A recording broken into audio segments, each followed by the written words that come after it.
coming from England and an academy system, and this is kind of a bird's eye view for our audience, like coming from the UK academy system where if you don't make it pro at 18, you're considered a failure, to then, here you were a couple of years ago in the second tier of US soccer, you played Division II, and now you're a bona fide USL Championship starter and pushing the boundaries of breaking through into MLS and beyond. I mean, seriously, having been on the field with you, sky is the limit in terms of your ability. And as a friend, it's cool to, know how you've gotten here, and now in a position where, shit, I'm no longer playing and I'm moving into off the field endeavors. And one of those things is storytelling and media and, trying to share these things that are worth sharing. I feel like, you are someone whose story is well worth sharing. And also, as I mentioned earlier, it's just an excuse for us to hang out for an hour and chat shit.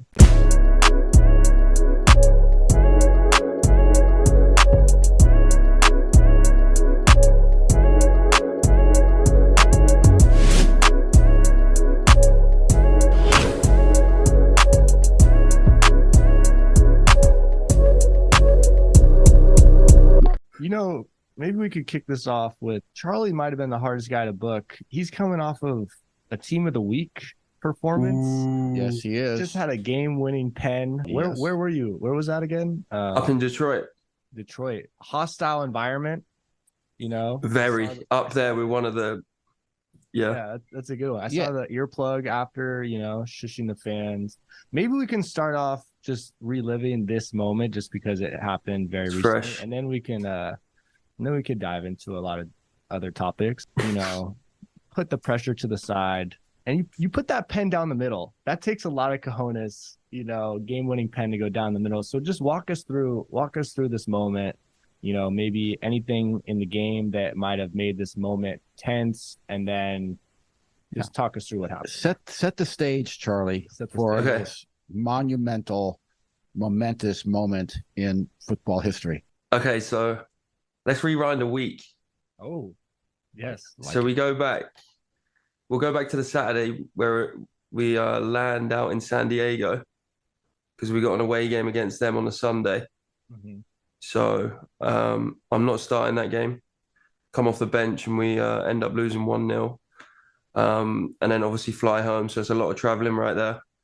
Going into the Wednesday night, we got an MLS game against Houston Dynamo. And I found out I'm starting. So I'm getting excited, MLS team in the cup midweek under the lights, they're the games like you want to play in, against for that one. And I hear I'm starting, and then I hear it. I'm up against Herrera, who's one of the most capped midfielders for Mexico. Yeah. And I find that out about an hour before the game. And so he's in CDM. I'm playing at the 10. We end up having a great game. We lose 1-0 though. But we played some good football. And we deserve more from that. So we haven't won in a few games, and then going into a quick turnaround, we got to travel Friday up to Detroit, and I start feeling sick. Get a little bit of sniffles and the cold. Feeling pretty drained. Traveling all day. I think there might have been a delay in there, a couple hours delay onto the flight. Get late in, have a late dinner, get my head down, ready for the game Saturday. But I wake up feeling awful, and we have breakfast at like 8:30. What was on the breakfast plate? I know your usual breakfast, beans, some English tea. That's what I'd have if I was back home, but I know. Did it change this morning? It was hotel breakfast. It wasn't the best. It was pretty bog standard. Your pancakes, your sausage, bacon. Not the highest quality, I will say, but it's a bit hit and miss with the hotels on the away trips, honestly. I think Max can vouch for me on that one. I can second that. Yeah, so don't really have an appetite. And I'm like, am I going to be able to play tonight? Or at 4:00, actually. Charlie, is your thinking there that you really want to play, you really want to start, is there a reluctance to kind of tell the coaching staff that you're maybe under the weather and you're not 100%, or are you really upfront with your coaches, or you don't want to say? Either way, you got to sort of play it how it comes, really. I spoke to the athletic trainer who sort of deals with like any sickness or injury, and I just said, let's have some medicine. So he gave me some medicine. And yeah, I took that, had a nap through to like lunchtime. And then I was just trying to get in my own head and like, you know, build myself up, say I got it. I was speaking to my family. And yeah, I decided to play. The thing that really helped me was a Red Bull about 30 minutes before the game. I don't know that. Brought to you by Red Bull. Yeah, the Red Bull got me going. You hear the crowd. It's like an old soccer stadium up in Detroit. You know, the crowd's up for it. And yeah, I don't know. That's like I wanted to play. So I get out there, start warming up, feeling good. Yeah, and then we go into the game. Well, got to the 80th minute. It was still 0-0, and we got the penalty. And then, yeah, I grabbed the ball. Was there any doubt of who's taking it? Because I mean, obviously, you're new to the team, you know, so yeah, it's not a no-brainer of, oh, Charlie just got here, he's taking it. But I know you have a history of pens. I know you're also very confident to step onto a set piece. So how did that work out of who's taking it? Was there any kind of debate? Yeah, so the coach did mention me when it came to pens, and I practiced them in training. I've taken them before, so like my confidence was pretty good, and I thought like, yeah, someone's got to take responsibility for the team, and yeah, I thought I was confident, and I know the keepers haven't. I'm not going to give my strategies away too much on this podcast, but the keepers haven't seen me take penalties in this league yet. Yeah, so they got no idea, and I thought big occasion, he's definitely gonna dive. So yeah, I mean, down the middle is safe for me. It was a good. It's ballsy, yeah. It's ballsy, but I honestly like that a lot. I mean, especially in the moment, 80th minute, like you think that you have nerves and you're gonna want to hit it one direction.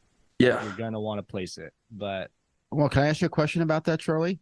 Yeah, go on, Michael. I'll ask it of Max too, and I think I've asked this question before, and it emanates from when Maddie and Max were little kids. I mean, elementary school kids, right? So they're in, they're 5, 6, 7, 8, 9, whatever. Mia Hamm, in her heyday, came to their elementary school. Are you familiar with Mia? No. Mia Hamm. Mia Hamm is one of the greatest soccer players of all time, one of the greatest women's soccer player of all time, American forward, number 9. May hold a record for most goals. Record for like most international goals. She definitely is a record holder of some sorts, but she in her prime, it was like she was like the name attached to soccer in the US. Yeah. Like, she was the most popular men or women star. Yeah, she visited our Yeah, so this is probably the late 90s, 2000, that time period. And kind of in her prime, she comes to Little Chabot Elementary School in Oakland to do a soccer clinic for the kids and then have a question and answer session. And me being the jerky kind of typical dad that I am, when it came time to question, I raised my hand and I said, I know that you're the one who takes PKs for the U.S. national team. Do you have a philosophy in terms of taking a PK? Do you, try to psych out the goalkeeper? Yeah. Do you, have a rhythm or pattern, or what's your philosophy? And she said, I decide where I'm going to kick the ball before I even approach the ball. I've decided in my head when I'm standing back and we're getting ready to take the PK and the goalkeeper is getting in place, I've made my decision. I'm going to kick it, whether it's low right, low left, upper, whatever. I have made my decision. I don't let anything, the goalkeeper, any other circumstance change my decision. I just go with it and let the consequences be darned. And she says it's worked pretty well. I just go with my decision. Maybe you don't have that approach. Maybe you're deciding as you approach the ball. That I would say I decide before I take it. But this new era of football, there's different ways to take penalties now. Yeah, if you look at like Ivan Toney, they do some silky penalties where they time the run up with where you're not allowed to stop completely, but your body's still moving, so like you can get the keeper off balance. I would say that the pen, I would definitely say a lot of people still use that philosophy. I mean, me as not what'd you do? Pen specialist, I actually was a pen specialist as a kid. I mean, I feel like a lot of us, I mean, Yeah. it was different, you know. But like even in college, I was taking pens. But I feel like USF. I had a couple of traumatic pen experiences that we made. Mate, me too. Honestly, Uh, I've missed a few pens in my time where, like, well, in my basically, family, I'd get joked at, like, he's going to miss the pen again. And then I had to start redeeming myself slowly. yeah. Well, you've done a great job of that, I will say. Before we go too deep into this, let's just give the people a little bit of context. Me and Charlie were teammates for just 1 year, but feels like a lifetime. I remember walking into the Oakland Roots facility and seeing this tall, handsome Brit and wondering like who the Who heck is this guy?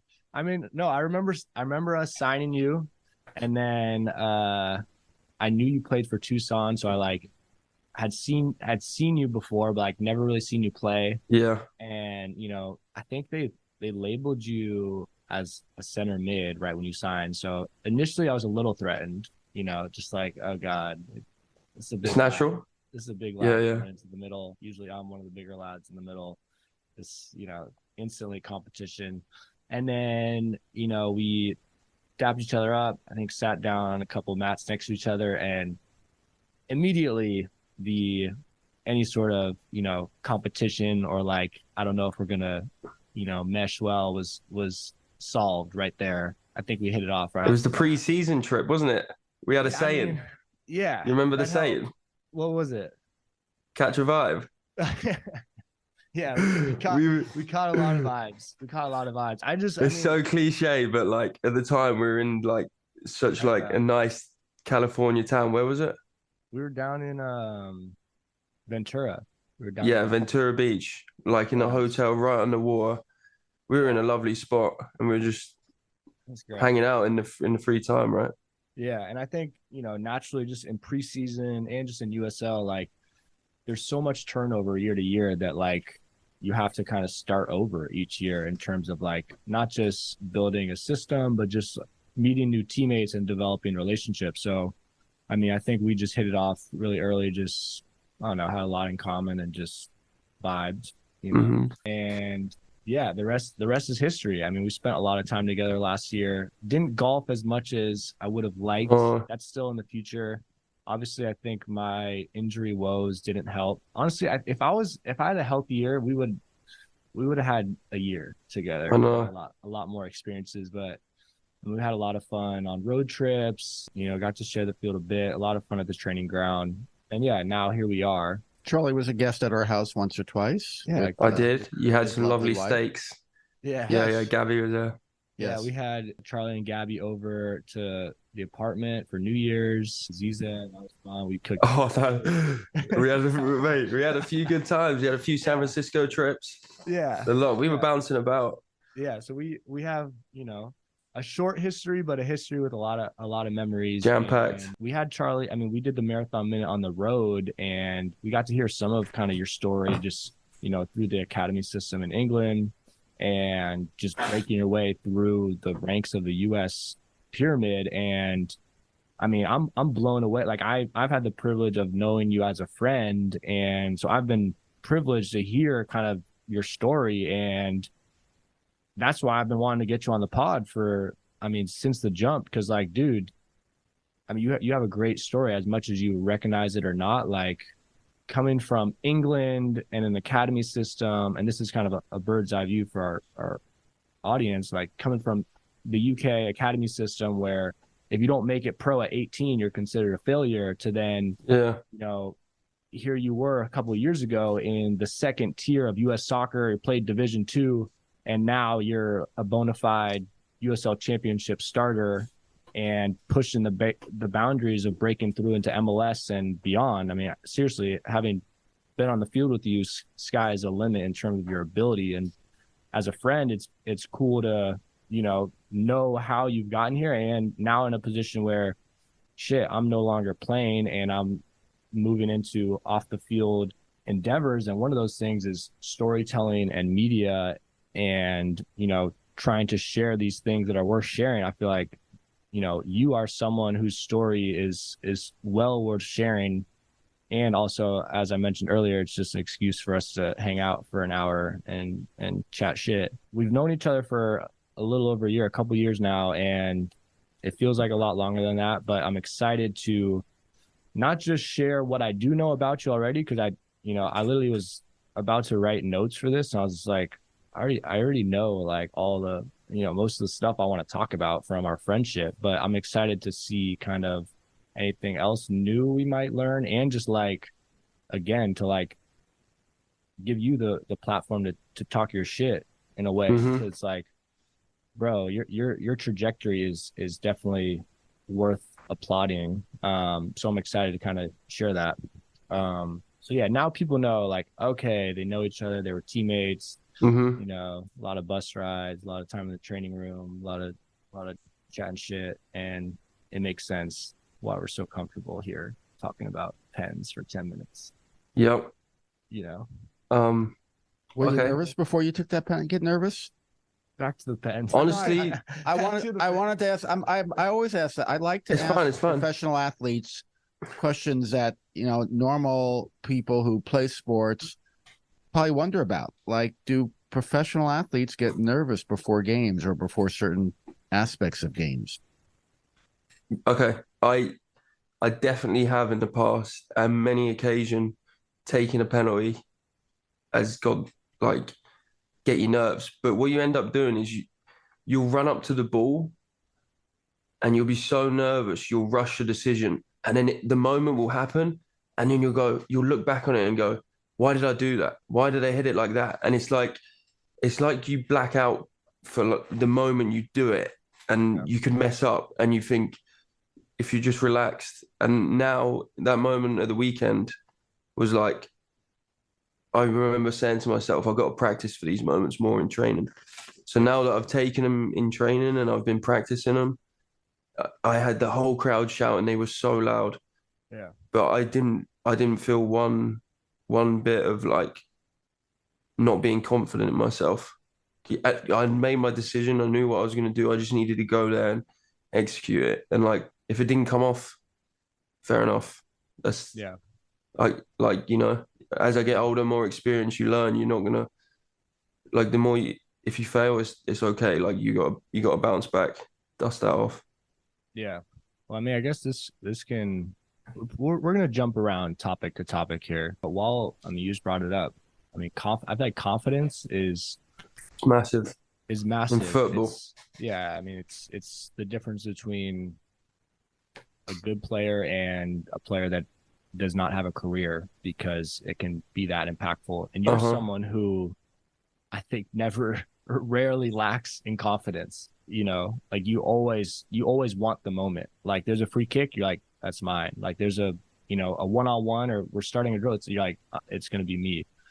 And knowing like some of your history, like you haven't been like the star since you were a kid. Like, you had to go through a lot of, proving yourself. Have you always had that confidence? Like, I mean, we can go back to like, playing Division 2, where you like walking out to the field, like in a D2 game, like, yeah, I'm the man. The same way you're like walking out to take that pen. Like, how has your confidence changed throughout the years? And what's your just kind of like, I don't know, 2 cents on confidence right now? I remember being as a kid lacking quite a lot, or not lacking it, but I physically looking at other players and being very small, and physically knowing like it's going to be tough, because they like the players I was playing against were in the academies, and they were some of them were physically developed before I was. That's when I'd lose my confidence. Yeah. And I remember one thing said to my dad, like after a game as a winger, Dad, I only lost the ball like once or twice, but for me that's the wrong. And looking back now, that's the wrong mentality. If you want to be in those teams and stay in that row, you got to do more than just not lose the ball. So that was at that point in my career, and then obviously when you go from the top, I went all the way back down to the bottom and just restarted to like local football, club football. So then at that level, you're like one of the best players, and I would play with more freedom, but it wasn't as serious.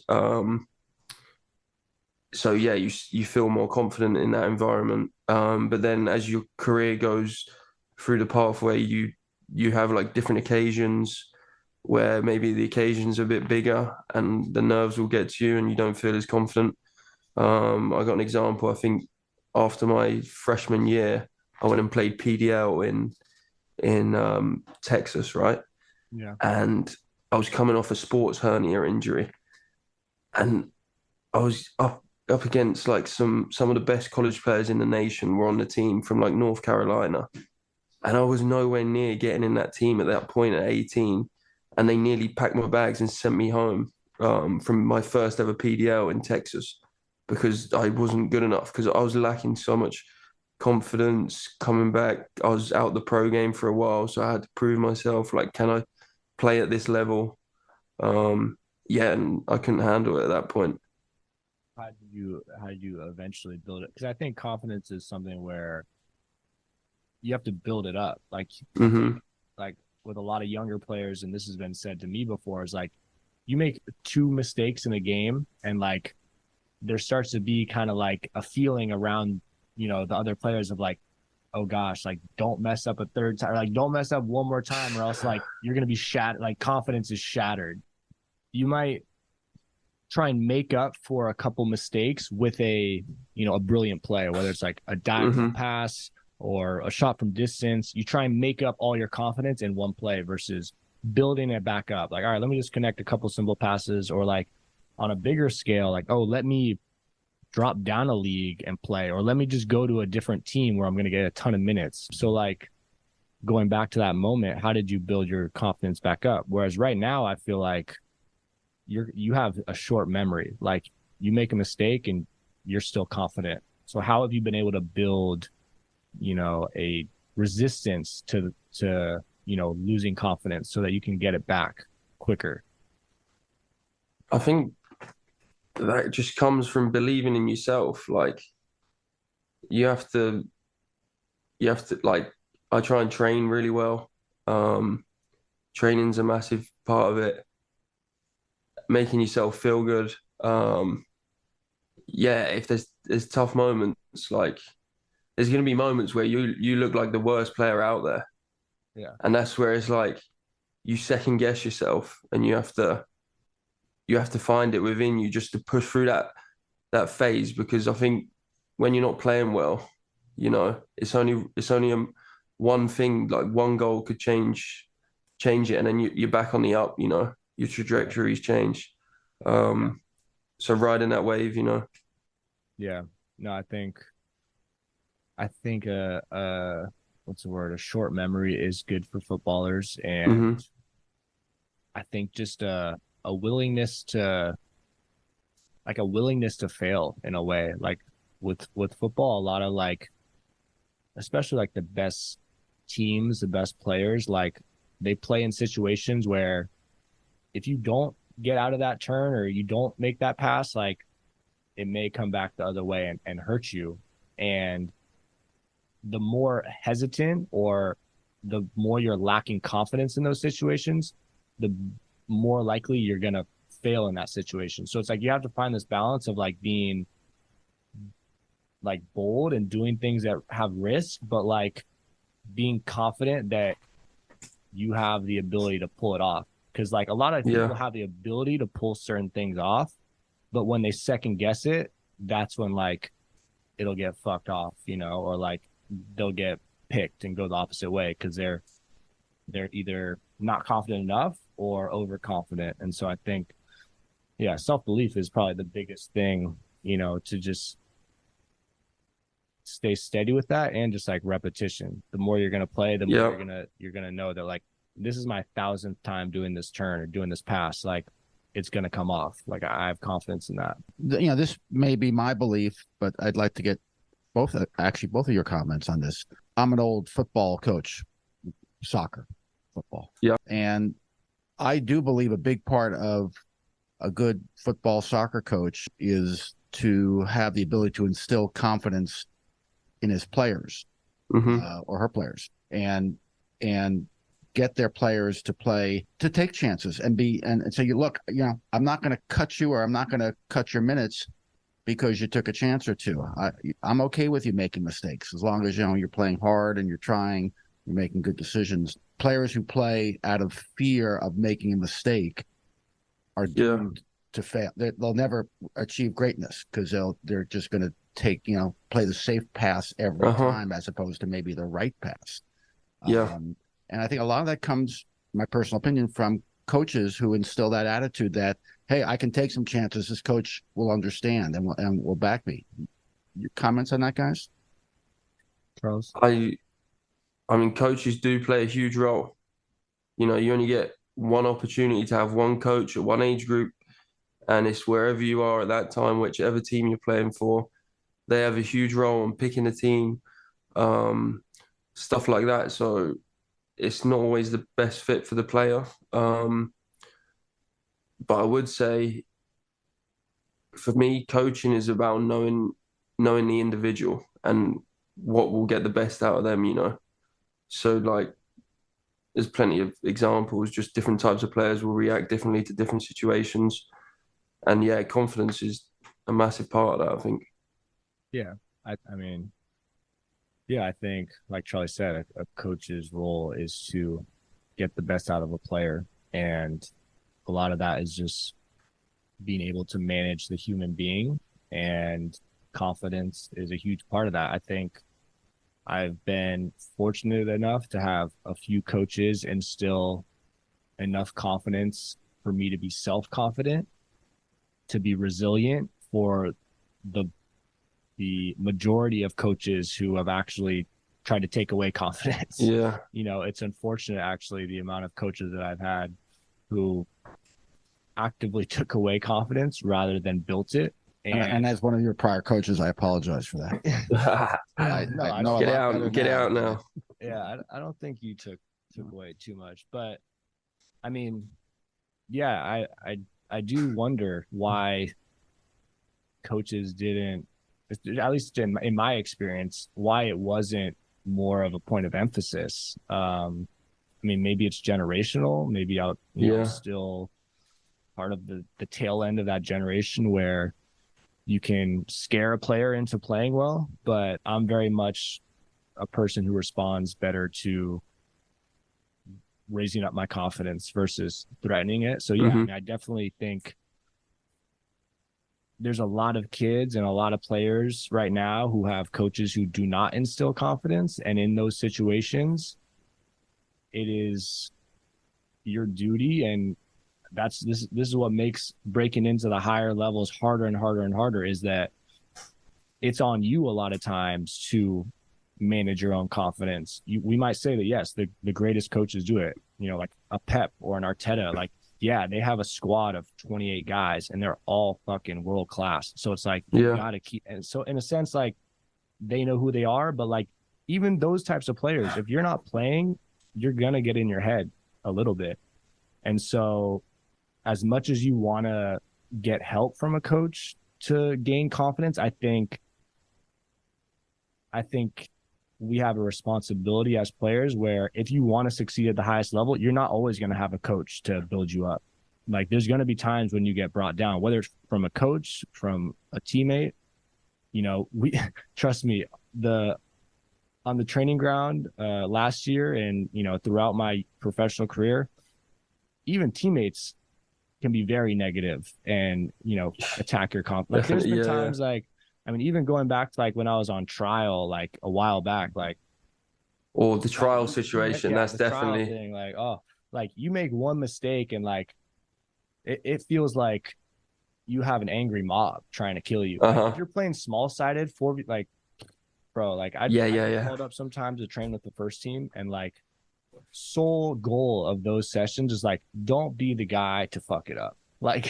Don't be that guy. If you're in a small sided game, it's 4v4, those get very, very, that's the mentality that competitive and heated. And that's when you really understand oh my God, this means so much to these guys. This is a 4v4 game on a Tuesday for the guys who didn't even make the 18 before. And it's that's where they have to make that's where they have to make the and so make their statement.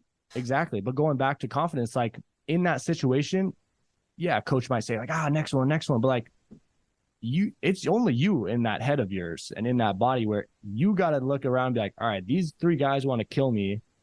I'm going to still be in the game the next 10 minutes. Like I got to figure out a way to like get my groove back. Mm-hmm. And that's when a lot of this mental work comes in when it comes to football and just confidence. Again, that being so big on the mental side of things. Okay, I want to, like I said, we're jumping around a bit. I want to give a little bit of context again to this story that I mentioned that you have. Obviously, I mentioned you, and our audience can tell from the accent, from the UK, and you played with Southampton Academy, right, Mm-hmm. as a kid, Yeah. but eventually fell out of it. I don't know.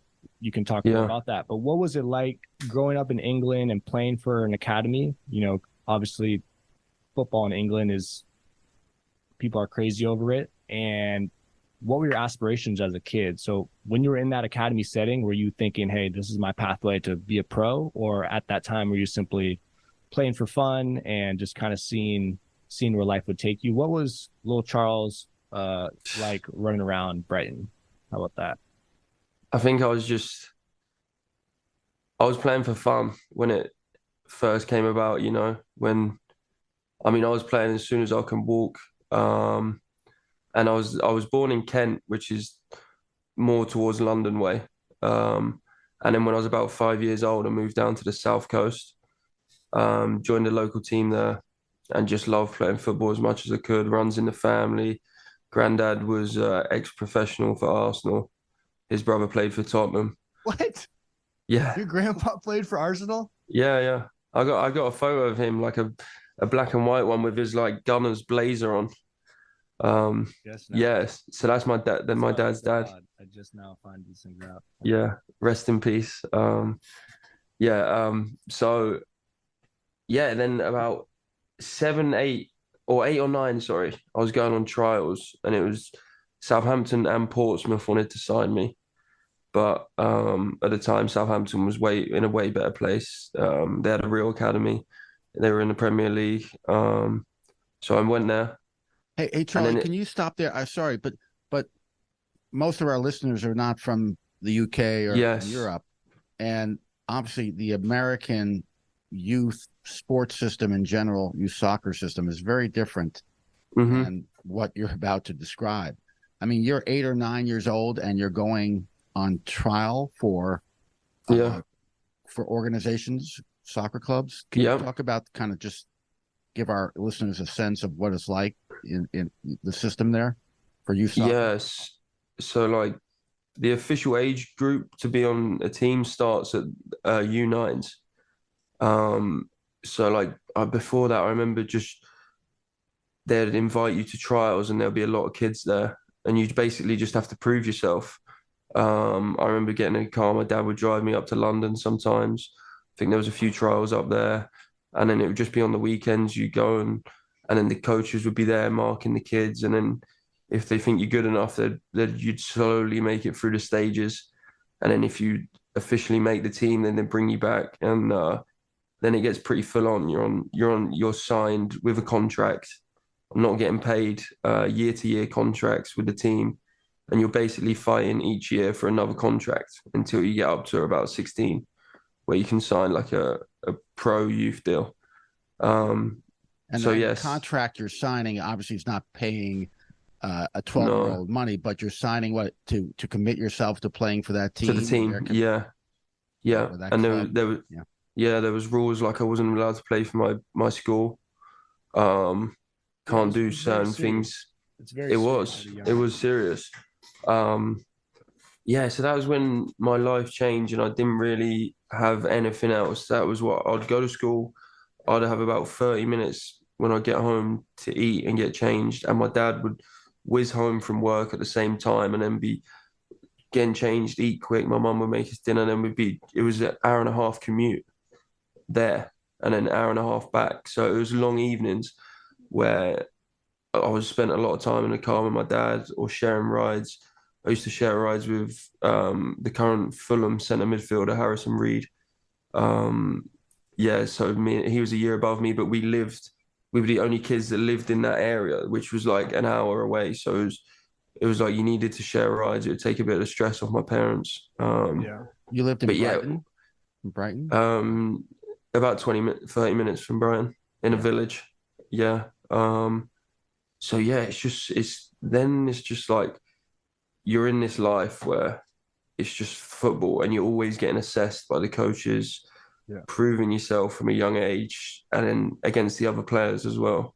Um, Obviously, along the way, there's plenty of other things to the journey, games. It was every weekend a game, traveling. Yeah, that's the thing as well. Just so much traveling since a young age, just Yeah. hours in the car, going to games. Yeah. And But so, it's for the love of the game. Like I wouldn't have chose not to do it. Like I loved it. My dad enjoyed doing it as well. He loved watching me play. So yeah. And at that point, you're thinking, all right, let me ride this trajectory to hopefully a professional contract within one of these clubs in Europe, playing in the academy system in the UK to potentially play pro.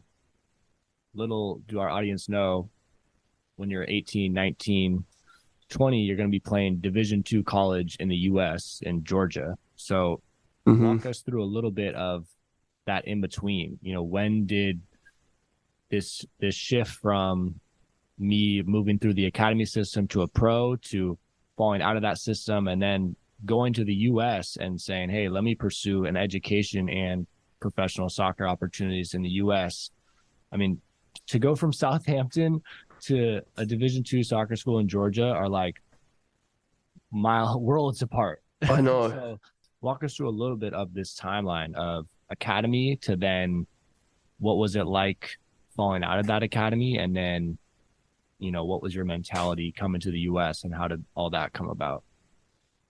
Yeah, definitely. I think the ultimate goal was to turn pro.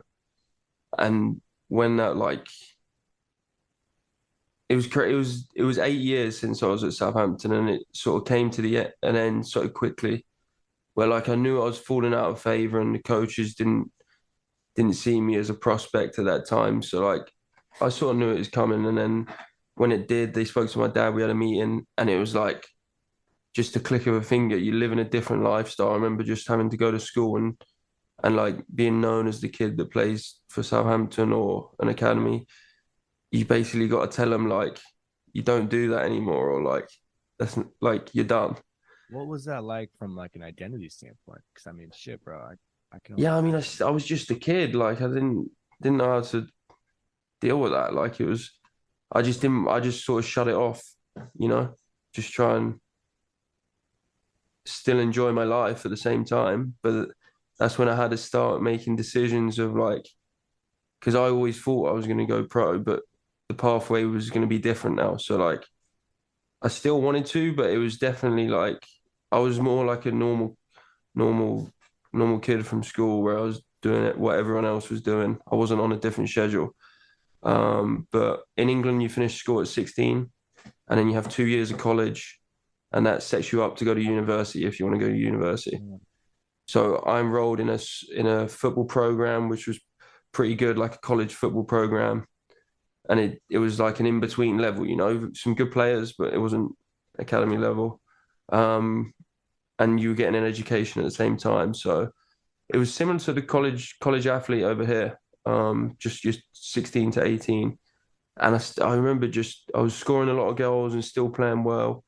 Um, and yeah, I was still having success in football, and like I knew I had the talent, so I never really gave up on a dream. But it was like, where can I go next with this sort of thing? Yeah. And I'd heard about the American scholarship route. Um, there's companies that in England that will basically make footage for you and recruit you to universities out here. And then my dad mentioned it, and my dad used to come to my under 18 games with a camera, right? And he'd be recording me around the pitch like this.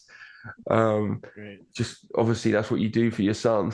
Yeah. Um, and he created footage for me, and then we would email that to coaches. I had to do the SAT test, which was so hard The considering worst. like Yeah. I hadn't done maths, English, or science in in 2 years.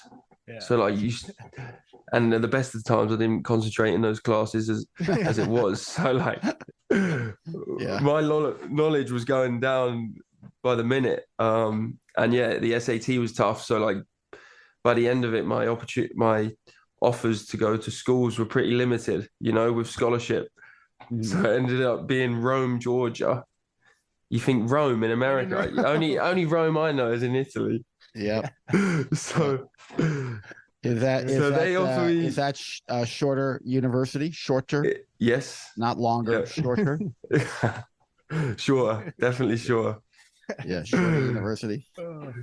It was Michael. Yeah. What I mean, Brazilian coach recruited me. When you were like, all right, I got my ticket. I'm heading to Rome, Georgia. Like, what was like your mindset? And then like when you got there, like, I don't even think I've been to Atlanta. I haven't spent any time in other than Atlanta, Georgia. So like, what was your impression of like the U.S.? I mean, yeah, was that your first trip to the States when you went over here for college? No, I'd been twice before. I've done the Dallas Cup, played in that with Southampton, and then my dad took us on a family trip to Orlando theme parks, and then we went down to Anna Maria Island, which is actually near me now where I live, which is kind of crazy to think about. That I play football near where my dad took me on holiday when I was younger. So yeah, that was that. And then I was still so young when my mum didn't want me to go. And then I was just having this going away party and I just needed to pack my suitcase and I was committed going to this college. But yeah, there was a lot of international players that made me feel a bit more welcome when I came, like some English, German, South American. So it was a good mix, and I still have friends from that team. It's a Division II school. It's not. I mean, it's a good school, good college soccer school. Well, I don't know. Well, what was the level of play? I'm not trying to throw shade at Shorter University. But I know the level of Charlie. I mean, I don't doubt that there wasn't good players there. Well, just in the grand scheme of college soccer, nobody knows where the fuck Shorter University is. Like, it's in Rome, Georgia. All due respect, like I went to a top 50 soccer school and still everybody shat on nobody knows Santa Clara. Yeah. It's in the Gulf South. You're trying to give flowers to Shorter, but that's a very obscure school. Well, I'll give you. It's in the Gulf Coast, South Conference. Gulf South, and they have a whole bunch of sports programs. What was the level of play, Charlie? I'm not even trying to throw shade out. I'm more so just trying to show like Charlie. He like started at not the bottom, but like to go. There's very few Division II players playing professionally like at all anywhere. That's true. So like to go, that is a big feat. It was not a short. There was a big difference between the top of the team and the bottom of the team. That's what I'd say. You'd have walk-ons that were from the local town that had barely kicked a football, and I've come from like England, and I'm like, how have I ended up here? I've got no hope in hell of ever going pro again. That was like how I felt, because I was like right at the bottom of the pit of university soccer in America, and then you just have to start proving yourself in every situation, in every game, and then you slowly get opportunities, I guess. Yeah, and that's Well, did you excel at that level? I mean, was it, I did, You play other D2 schools where you kind of kicking ass? I got freshman of the conference my first year. Yeah. Oh, boy. And All-American. Oh, boy. Yeah. See, that's what So that got me the opportunity to transfer to a good school. Yep. Then I went to a top 5 D2 school down in South Florida. Which has one of the best names of all schools, the Sailfish, right? The only sailfish in the nation, yeah. Yep. Palm Beach Atlantic University Sailfish. Michael, I appreciate you've done your research. Yeah. I love that. He's done his research. I figured I'd just let him take care of the names and I'll just help. But even then, like, that's a top 5 D2 school, and still, like, I don't think anyone had gone pro from the program. It was a new program, a small private Christian school. it wasn't really renowned for his soccer, and players don't really go pro from D2. Yeah. There's normally it's D1 that they get drafted and go through the MLS draft. But you've Right. really got to stand out in D2 to make it pro. Yeah. Well, tell us a little bit then, talk us through how this professional transition happened. Obviously, I know a bit about, what happens with Nashville and picking up an injury, but can you walk us through a little bit how you went from finishing up your eligibility to then As a sailfish. to then, what happens with Nashville and then ultimately where you end up after that. And then we can kind of, talk about this rocket ship of a career since. Yeah, I mean those were some good days down in South Florida. I'm sure you had a good time. By the way, University of Miami, Charlie. Yes, Michael, you know what goes on down there. Final Four. It's a good time, The weather's lovely. A lot of the beach, Mm-hmm. people are just enjoying themselves. Yeah, so moved down there. Yes, studying, exactly. Plenty of that. I've done plenty of that. Yeah, so I landed down there in a new world to me. It was like I felt like I was in GTA, like all the palm trees, the bridges going over, Trump Island. Yeah, some good lads moved in. Obviously, just going through the system on different teams, you meet so many people and friends along the way. Yeah, so it was making sure I was doing well in my college team, spending summers on PDL teams, like, because if you really want to go for it, like, you've got to do the PDL, the summer league. Oh, yeah. So never had a summer, grinding through the summer, coming back in the fall. The college season's short. I remember going to my senior year, I got an injury that put me out 5 weeks at the start of the college season. And then I'm thinking, like, am I going to go pro? Because 5 weeks is like half the season. And you play all the teams that aren't so good at the start, like the out of conference teams, and you can get like your stats up there. You can get your goals and your assists in. Americans love some stats. So especially in college, like you got to get those stats up there if you want to make it pro out of D2. Yeah. So yeah. We'll talk us through how, because you are here now, a professional. I don't know how long it's been, 5-6 years now. Mm-hmm. How did you make that breakthrough? And what were some of those obstacles? I know, but what were some of those obstacles you had to overcome very early on to just get a foot in? Because I know the player you are right now. I mentioned it a little bit in the intro, like, and I've told you this in person, like, you have the talent level to be playing in MLS, if not beyond that, just knowing your talent. Thank you. Knowing your ability.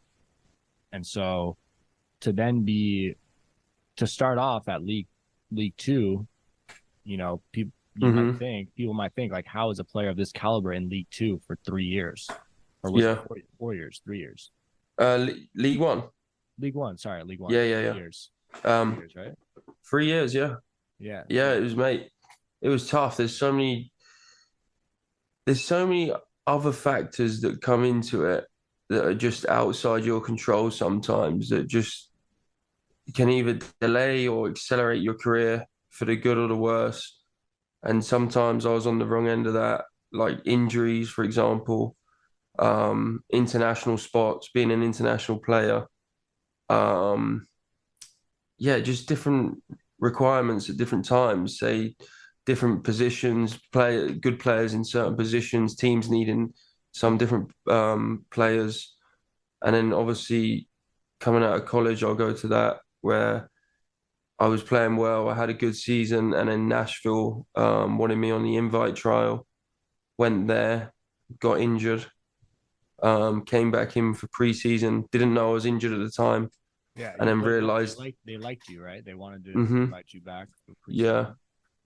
I think I think they knew they wanted to sign me just from watching my college career. But I did go on the invite trial. It was an English coach, but I got injured on that trial, didn't know it. Come back in for preseason, and then they told me I needed surgery on my knee. So that was that year done. They cut me from the team. Had to go back to college, rehab. That was probably the toughest moment in my career so far. I remember sitting. What's going through your head there? Yeah. Oh yeah, I remember getting the news from. So like, it's a new team, a new franchise. They came into the league 2018 into the USL Championship. I think at that time they knew they were going to the MLS as well in like a few years. So like people had that in their mind. All new signings. And we're in Vanderbilt Hospital to do the medicals. And then I go, You're like, oh, I'm yeah, like in, this team. hmm I just need to get rid of this knock on my knee and I'll be good. Yeah. Anyway, they end up finding out the MRI results before I even knew. So my agent knew, the club knew, my everyone knew before me. So I go into the doctor's office and he tells me like, you've torn your knee. And I'm like, didn't really process it. Okay, how long before I'm back? And he said, no, you need surgery, you'll be out like 6 months. And I'm like, oh damn. I remember just walking out, I was crying straight away. Yeah. Just because I knew like the chance of, like I just worked so hard, 4-year college career, like that's a long time. Um, Yeah. you know, It's very different than, I mean, maybe even football in Europe, they would view it differently, but like basketball or American football in the US, like a lot of times they'll sign you on potential. Like if you're a young player with potential, they'll yeah, sign yeah. you on that.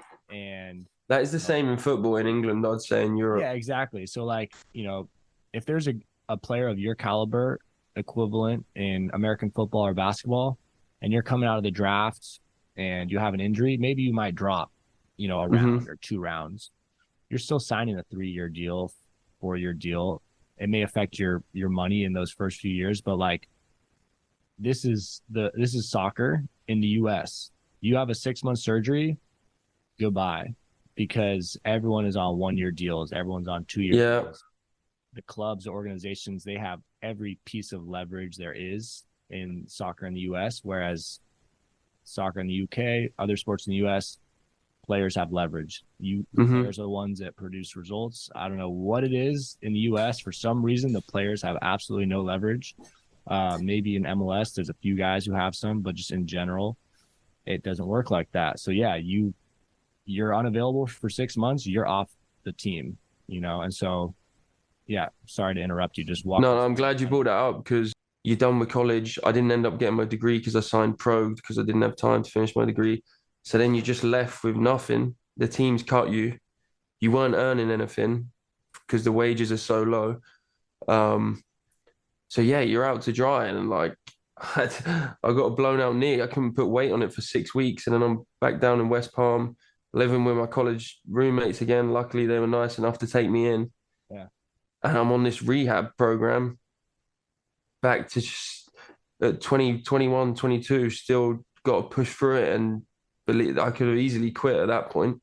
Yeah. Was there any Um, moment where you're just like, this is too difficult of a path? Like here I am, 22, all my peers in the UK who are looking to play professionally, that decision is usually made at 18 or 19, and you're still 21, 22, like trying to figure it out. Was there at any point where you're just like, fuck this, like I'm done? Or I think is it always like, whatever I got to do, I'm going to make this happen? no, I mean, I definitely that was the moment where I was like, that was the moment where I questioned myself because it was the lowest point of where I've been. So you have to doubt yourself. But I've invested my whole life into this. I haven't come this far to get to like 21, 22, and then just to pack it in after an injury. Seems like it was so far off, and it is a gamble. Still, you might not get a team. Um, that's why when I knew 6 months beforehand, when the USL League One was coming out, when I got offered a contract, like I just took it because I wanted to. Yeah. I knew once I got that chance to play football again, like I was going to prove myself because I did believe in my talent and stuff like that. So yeah. Until then, it was pretty tough. Yeah. So, I mean, clearly you have proved yourself.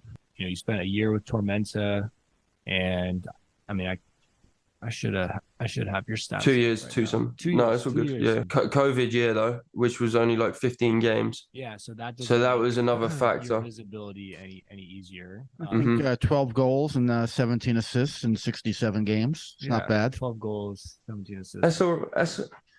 That's not too bad. I think I definitely could have done a bit better. That's putting in some good shifts, as they say. And then Coming off knee surgery, yeah. yeah, exactly. And then you go to Tucson, which we share some crossover there. I played for FC Tucson twice Mhm. in the PDL, which was a great experience.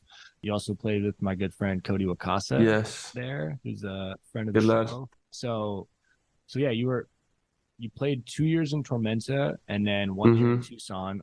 And then talk us through a little bit about how you made the move to the USL Championship. Was that in the back of your head after that year with Tucson? I know we've talked about a little bit kind of that contract negotiation and coming to the roots, but like what was going through your head after that year with Tucson where you're like, all right, this finally, it's my time to take another step up. I've proved myself the last few years. Like this is just naturally the next thing. Or what was kind of your mindset after that year of Tucson? And at that time, you're what, 25, played for 3 years and you're ready for a next challenge. So what was that like? And for our listeners, US Championship is the Division 2 in the US. It's the second highest division in the US, right below MLS. So it's pretty up there in US soccer. I think that second year at Tucson, it was after that COVID year. It was make or break. Like I knew I got to have a good year here because time's not on my side, So yeah, the end goal was to move up either to the championship or to a better team in Europe or whatever. So I knew, going into that year, like I set a few goals. I needed to make things happen and really push to have a good season. And luckily it went my way. But even then, like at the end of the season, you do well. You can tell yourself, like, I'd like to be here, but it's up to it's out of your hands at that point. Once there's no more playing, it's in your agent's hands, and whoever team wants to sign you, if they like you or not, you can, unless you're gonna go there and sell yourself to them with your agent. Like it's up to the teams; they decide. That's what I'm saying. Like a lot of it's out your hands. Yeah. And I got the opportunity for Oakland at that point.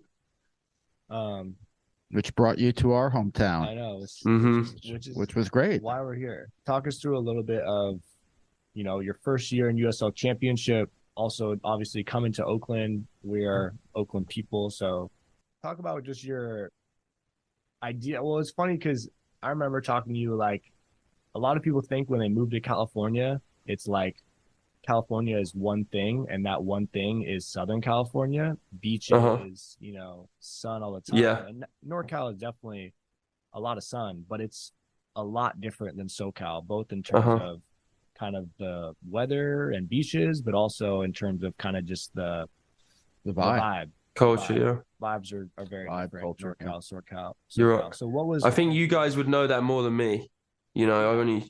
No, for sure. But like, what was your expectation? You're like, here I am, like, I'm coming to Cali. Like, where's the beach? Like, yeah, we got an apartment on the beach. And I'm like, yeah, what beach? Like, I know. No beaches around the here. channel. Yeah, you got an apartment at the Alameda Beach. It's like, oh, like that beach. Like, the ferry port. Yeah.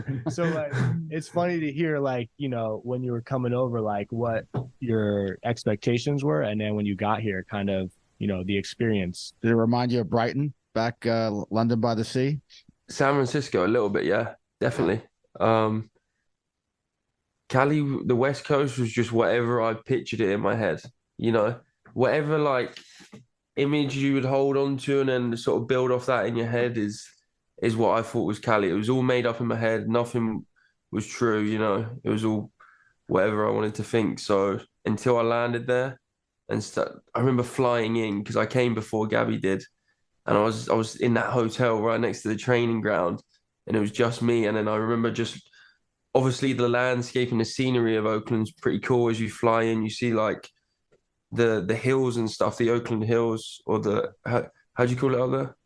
Yeah, Oakland Oakland Hills. Hills. Oakland Hills. Yeah. Yeah. That I mean, that Okay. was my first sort of look of Oakland, and I actually felt a little bit like England, because England's like that. There's hills and stuff, and near where I live, and more of a colder climate with greenery. Yeah. So yeah, it felt pretty cool. I was excited, just like new city, and then you start from there. You slowly gaining more experience throughout your time there, you know. Yeah. Training. You showed up, training ground, top of the line. That was Oh yeah, a nice thing to show up to. And then you're like, wow, this really cool teammate, first day. Right. Really, taking me under his wing. Yeah. So yeah, well, let's maybe talk a little bit about the playing side experience. First year in Oakland, or first year in the USL Championship. Maybe talk about your expectations of level and kind of the reality of the level. And then maybe just talk a little bit about the year last year. I don't know. I mean, we had a crazy year, bro. Oh yeah. Like, I mean, I just remember, and I'll give my kind of, again, like looking back on you coming in. I talked a little bit about those first few days of us kind of hitting it off, but then, I mean, I remember you as a player. I know, like, first few days, like, it's preseason, but I was thinking that you would be, a good player on the squad, and then very quickly, like, I think I realized how important and impactful you were going to be. I think just given your demeanor, like how casual and like cool you were in the beginning, I'm like, oh, this guy's like, he's like too fun to be around to be like, this baller.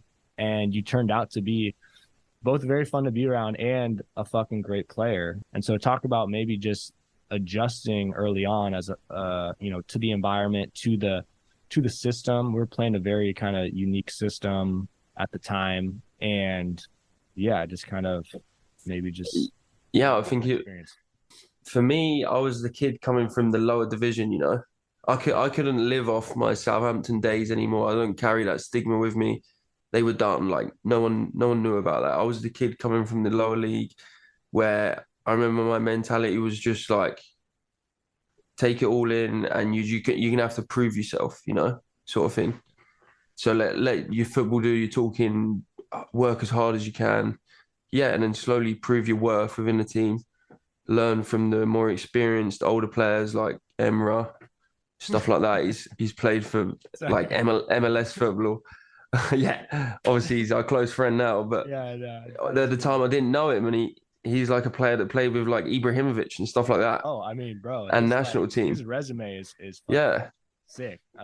It's funny because we're so close with him. Like, you sometimes forget, like, oh shit, like this dude's this dude's been around and played at like, a very high level. He's had some really big moments in his career, and it's just he shared the locker room with Beckham, Yeah, and he'd like chat shit with Ibra, like, both could like chat shit about certain things, but like, yeah, it's funny. So that was roomies with him. Yeah, that was where I was at.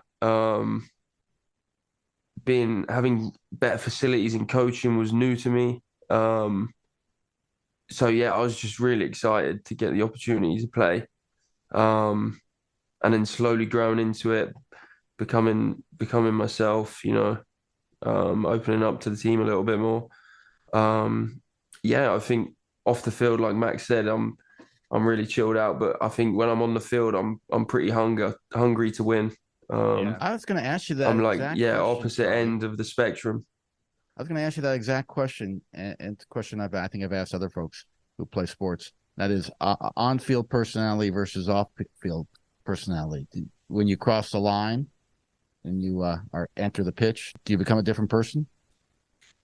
I think that this is a good subject. I don't really hear this get talked about too much, but it's definitely it's a thing. Like it's a thing. Players on your team, like once they step over the line, they're a different person, I would say. Yeah. It's that you go to war, really. Like you got to do everything you can to win, like your drive, your motivation. Everyone has their journey. How you're feeling at that moment will decide like how badly you want it, you know. Yeah, it's some people are different. Like when I go out there, I'm competitive, so I give, and from experiences and having setbacks where I've been close to losing it has made me like make sure I don't ever get near that again. Whereas like I don't want to lose this opportunity, sort of thing. Whereas people have had it different in their career, maybe giving it to them a bit easier, you know, they'll not work as hard or something like that. Yeah, yeah. I had the opportunity to kind of interact with you off the pitch a little bit, Hmm. not like Max, a little bit enough to kind of know your personality, and then saw Yeah, you play a definitely. ton, right? I saw you play a lot of matches, and it struck me this is one guy who definitely has a different off-field and on-field persona. I mean, you on the pitch, you throw your body around. You're one of those intense guys. Like getting a yellow card is not foreign to you. I know. You go for it, right? It's like you said, whether it's a battle or a war, whatever term you want to use, uh, you're a darn serious, intense competitor, Yeah. which is fun for me. That's what I love watching players like that. To me, Yeah. that's what you pay for. Yeah. I think also, I think it's important to note, especially like, I think we've talked a lot about kind of the dynamic of like of playing soccer in the US, but also playing in the second division is like Yeah, everyone's hungry. Like there's Yeah. very, very, very few people in the USL or, you know, in general with football who are like satisfied with where they are at. yeah, Yeah, Like exactly. if you look across this league, the USL specifically, it's like almost everyone is either, have higher ambitions of playing in MLS or of moving up within their team. Like I don't think people Hmm. quite understand just how competitive professional sports really is. It's like and I felt this the most. I mean, I think I felt it in Oakland too, but mostly in Portland, it was like you're like the game is almost a time where you are rewarded for who performs the best in training. And so training is like you said, it's fucking war because Hmm. it's like this determines who has the opportunity to then showcase themselves Yeah. on an even bigger stage. Because like I've seen some players in training and some moments in training where it's like holy shit, like some guys do unbelievable things in training and yet still don't see the light of day in the field for a Yeah. game for one reason or another. And so it's like it really does become, you're playing for your livelihood, yeah. like it really is like bigger than a game, like it is a game at the end of the day, like you're playing a kid's game, but like these are Yeah. determining your next yearly salary. This is Uh-huh. determining like, can I go on this vacation this summer? Can I buy a house?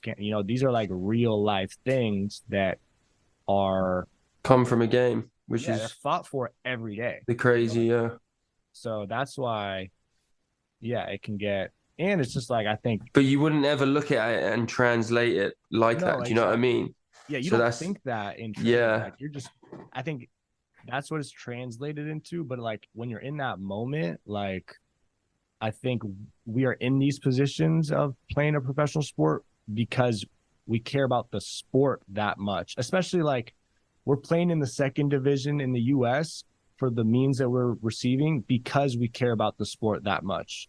If it was just for the money or just for the Yeah. fame or whatever, it's like it wouldn't be worth it at this level. So it's like we're all fighting because we care that much and there's that much on the line, whether it's moving up or just to continue this, because it is a privilege to play. Like, shit, I just lost this privilege, and like, yeah, like you understand, like a lot goes into Yeah. opportunity just to even have the To get on opportunity. that 11. Yeah, Yeah. To be there's an starting every opportunity week, to have an opportunity.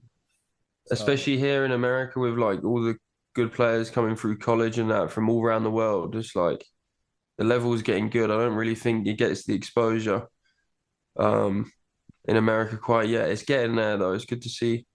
Yeah. How would you It's growing. compare Division Two in the U.S. versus England, Division Two? Yeah, I mean England has so many good players and good leagues. It's like it's yeah, it's a good level. Definitely like League Two conference level in England. I'd say it's up to that level. Yeah. Tampa Bay versus Wrexham. What is what is the expected outcome of that game?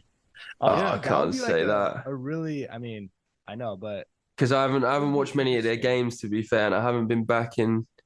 Yeah, I know. Yeah, someone in my chat who's watching says League One in England maybe because he watches both. Yeah, it's Um, interesting because now everybody's watching this show, Wrexham, and they're like falling in yes, love with, oh my God, like soccer taking over a community and it being that important. It's like, yes, that is the value that it communities holds. across the pond put on football, and people are like going crazy over it. And it's like, guys, this is great, but look in your backyard. You probably have a League One or a League Two or a USL team or an MLS team within your city or state or town, whatever. Like, support that team, you know? Yeah, Like, yeah. I know you want to support, you know, the big movie stars, you know, but like you can have this too. And I think, and this is very kind of off topic, but like looking back, like what we're doing with Neighborhood Sports Club is like, yo, soccer is coming to the US. It has arrived and it's only going to grow. Like, you know, how as Americans can we stop looking at the UK and Europe as like that's the only place to consume soccer, and start looking at our front doorstep and see all the talent and teams that are already here and be like, okay, maybe let's try and bring that same energy into our own community, you know, and try and change the fan culture here. So it's interesting just to see like how obsessed people are with that. And I think that also just has to do with like Americans kind of receiving, or like not obsession, but like the relationship with Hollywood. And like if something is coming on TV, then like, oh, that's, you know, presented in a whole different way versus like the League One team down the street that's, you know, marketing on, you know, the local PBS, you know. So it's interesting. I don't know.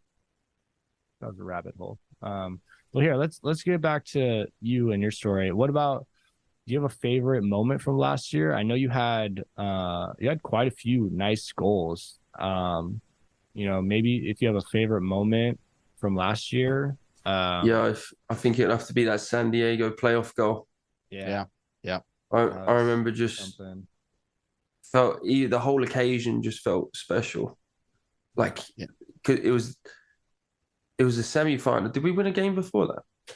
We did, right? Yeah, I think it was like a do or die. Like we had to win. Well, we won in the quarters. This was in the playoffs. Yeah. Yeah. They were the one seed, right, or a 2 seed? Yeah, that was an upset. That was the first round. That was the first round. Yeah. Okay, you were the 8th seed. They were the 1 seed. Yeah, in San Diego.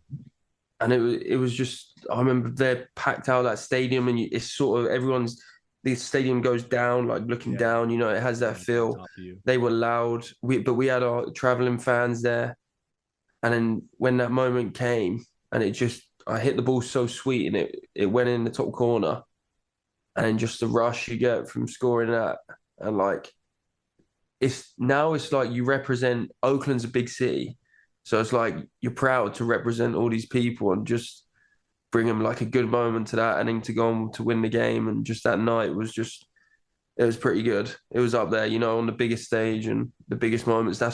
That one small moment is like what you work your whole life for, really. Yeah. For that, that was stuff like that. Sweet goal. Dribble, boom. I know. Top corner.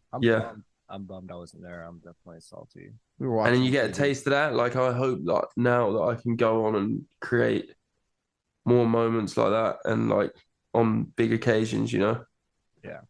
Well, let's talk a little bit about kind of the move to Tampa Bay. You know, obviously you had a good year last year. I think we can all agree of people within that locker room, we probably underachieved a little bit just looking back at the talent that we had. But Yeah. you had a good year individually. What was the decision making like going to Tampa versus, spending another year in Oakland versus, exploring options abroad?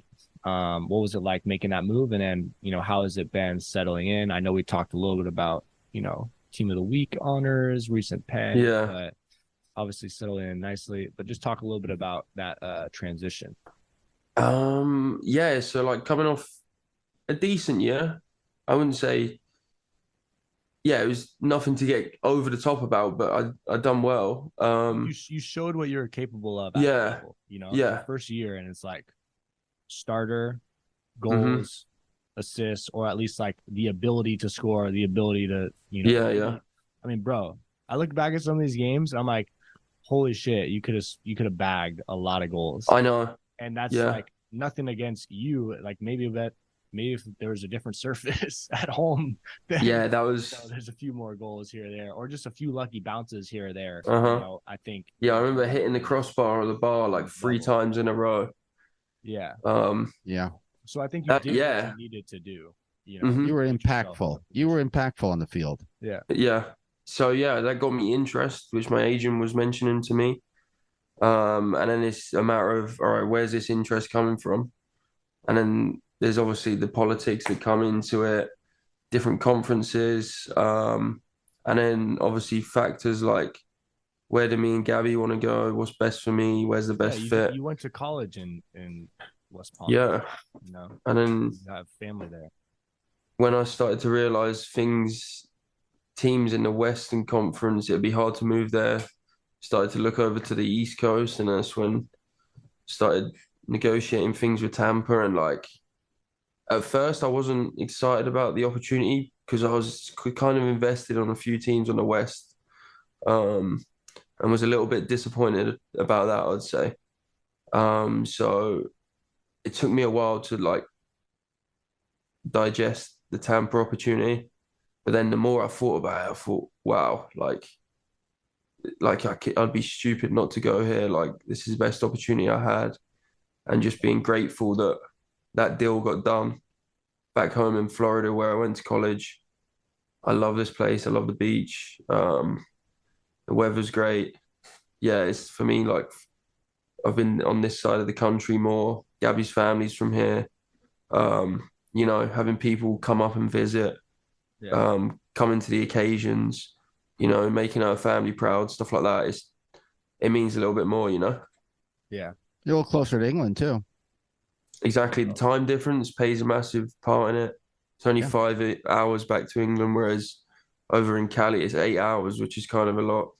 Yeah, Yeah. for sure. No, I can speak to the just Like even with us, we had trouble coordinating just I because it's know. 3 hours. Hey, 3 hours is a yeah, 3 hours is Yeah. tough. But I'll just add in there's a lot more that goes into these decisions hmm than purely football. It's definitely a big decision, but at the end of the Yeah. day, we are human beings with lives and families and all those things. So as much as, I when I moved to play for the Roots, it was like, a no-brainer. Initially, Yeah.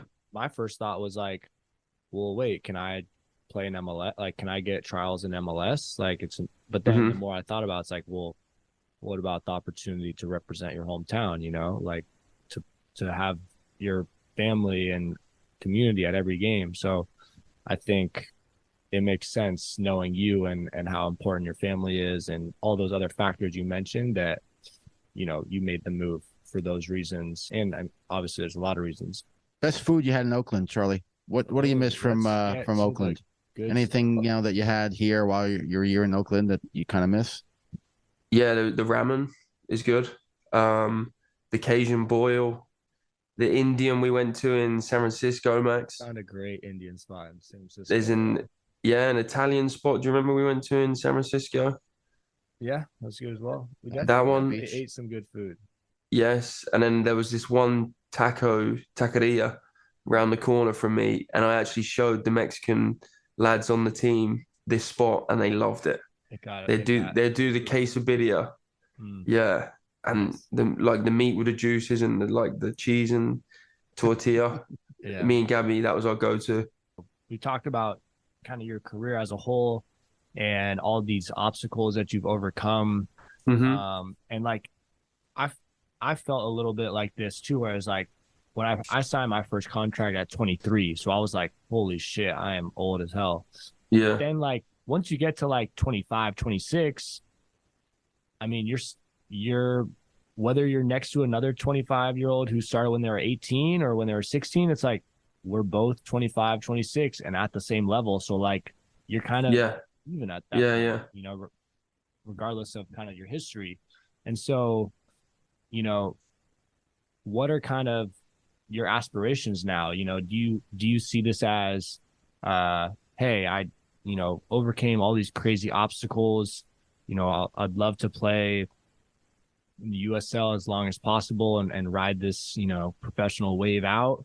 Or are you still very much like pushing I mean, I think I know this just from knowing you, but are you still very much like, oh, let me try and get to the highest level I think I'm capable of, whether that's here in MLS in the US or, trying out the tier in England and trying to, break into that Hmm. system.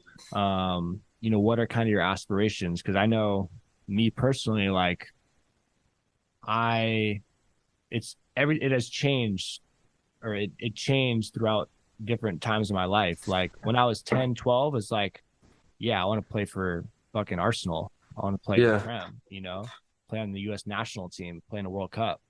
Once I got to 17, 18 and I'm not with the national team, I'm not getting college looks. It's like, okay, maybe not Arsenal, but like MLS, still want to play MLS. Cause at that Hmm. time, it's like, I'm seeing people, you know, that I think I'm on a similar level to like get into MLS.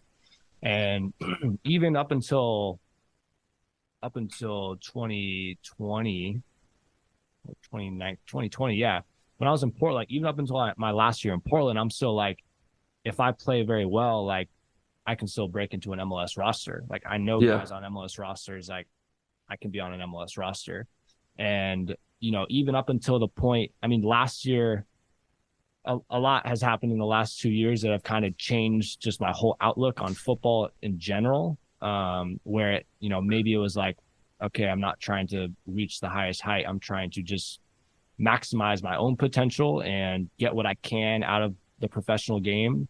Um, you know, so how has your aspirations changed? Where are they now? Just given you went through all this shit to get here and now you're here, are you just like, I'm happy to be here? Or are you like, oh, let me push that boundary even further? Yeah, I think for me, just I still have aspirations like to kick on, but I'm happy with where I'm at right now. Um, but it's football, like you can ride your own wave, you can make it. The sky's the limit, really. Like I said, I made it from the bottom tier, and it's just about proving yourself at every level. So if I manage to prove myself here at another big team, like I can keep going. You play against MLS teams, you play against other players every week that go on to move up, and you compare yourself, and you got to be, I don't know, you got to shoot high and believe in your ability. Yeah.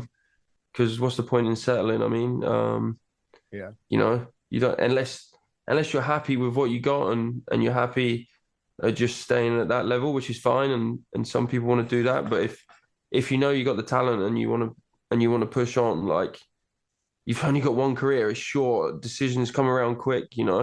So yeah, I'd still like to keep going as far as I can, really, just Yeah. the highest I can go.